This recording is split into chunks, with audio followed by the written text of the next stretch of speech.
L'insémination artificielle est l'une des techniques les plus simples de procréation médicalement assistée. Elle consiste à introduire les spermatozoïdes dans l'utérus de la femme grâce à un cathéter afin que la fécondation se produise de manière naturelle et donne lieu à une grossesse.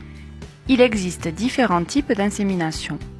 En fonction de l'origine du sperme, il est possible de différencier l'insémination artificielle intra-utérine avec sperme du conjoint, aussi appelée IAC, et l'insémination artificielle avec sperme de donneur, IAD. Pour l'IAC, ou insémination artificielle homologue, on utilise le sperme du partenaire de la femme, alors que pour l'IAD, ou insémination artificielle hétérologue, les spermatozoïdes proviennent d'une banque de sperme. Une série de conditions va garantir la sécurité et augmenter les chances de réussite de l'insémination artificielle. L'échantillon de sperme doit être libre de particules infectieuses porteuses du VIH, de l'hépatite ou de la syphilis. Au moins une trompe de Fallope doit être perméable, c'est-à-dire permettre le passage des spermatozoïdes pour qu'ils puissent arriver à l'ovule. Le TMS, aussi appelé test de migration-survie, doit être d'au moins 3 millions de spermatozoïdes.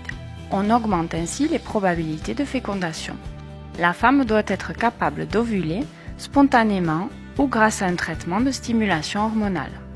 La femme doit avoir une bonne réserve ovarienne.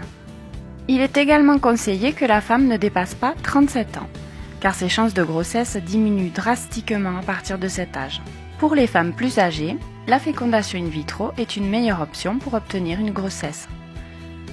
Voici la procédure à suivre pour mener à bien une insémination artificielle. La stimulation ovarienne.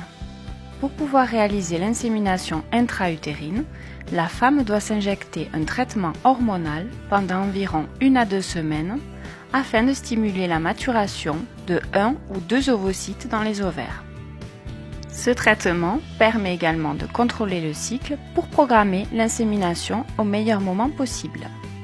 Induction de l'ovulation. Une fois que les follicules contenant les ovocytes ont atteint la taille adéquate, on induit l'ovulation en administrant de l'hormone HCG.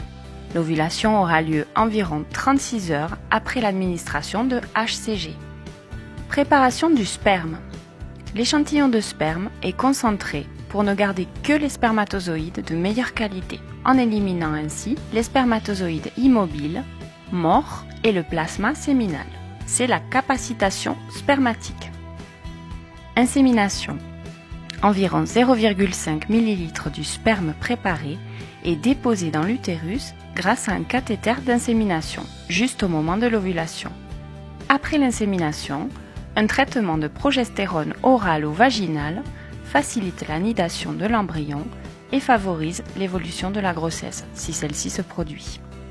Les taux de réussite avec sperme du conjoint sont de 13 à 25% chez les femmes de moins de 35 ans.